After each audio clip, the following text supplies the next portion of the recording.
নিরামিষ রান্না জানো তো বড্ড ঝামেলা। পুঁই শাকের তরকারি করব। ফোড়ন দিলাম কালো জিরে আর শুকনো লঙ্কা। এবার দিয়ে দেবো শাক দেবো।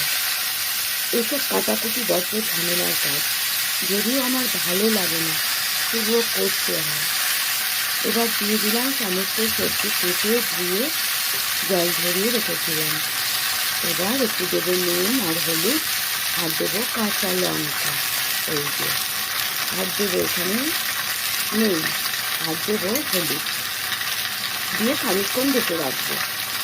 ঢেকে রেখে এটা একটু নরম হয়ে গেলে তারপরে একটু মিষ্টি দিয়ে নামিয়ে নেবো। আর কি কি করবো আজকে জানি না, এটা তোমাদের সাথে শেয়ার করলাম। তারপরে যদি আবার কিছু করি অবশ্যই শেয়ার করব। তোমরা কি নিরামিষ রান্না করতে পছন্দ করো? আমি কিন্তু একদম পছন্দ করি না, অবশ্য কোনো রান্নাই পছন্দ করি না। এই যে একটু মিষ্টি দিয়ে দিয়েছিলাম অফ ক্যামেরায়। এবার এটাকে নামিয়ে ফেলবো। হয়ে গেল পুঁই শাকের তরকারি। দেখছো, আমার তরকারিটা যদি তোমাদের ভালো লাগে তাহলে একবার বলো কিন্তু। হ্যাঁ, দেখতে সুন্দর হয়েছে। লঙ্কাগুলো না ঘষে দিলাম, গোটা গোটা মুখে পড়লে আমার কপালেই ঘষে দেবে, তার জন্য ঘষে দিলাম। এবার নামিয়ে ফেলবো, ব্যাস।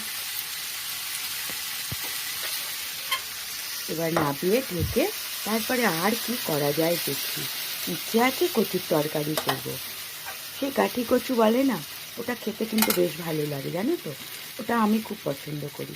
কাঠি কচু করব। আর দেখা যাক কী করি, যদি করি তো অবশ্যই শেয়ার করব। ব্যাস, এবার তরকারিটা নামিয়ে নিলাম। দেখো, আমরা তো লোক দুজন, তার জন্য খুব অল্প রান্না করি। আর যদিও একবেলার রান্না, এবেলার রান্না ওবেলা একদম খেতে চায় না। আর থেকে গেলেও ওই বাসন মাজার মেয়েটাকে দিয়ে দিতে হয়। আর এই সবজি তরকারি কী দেবো বলো? চলো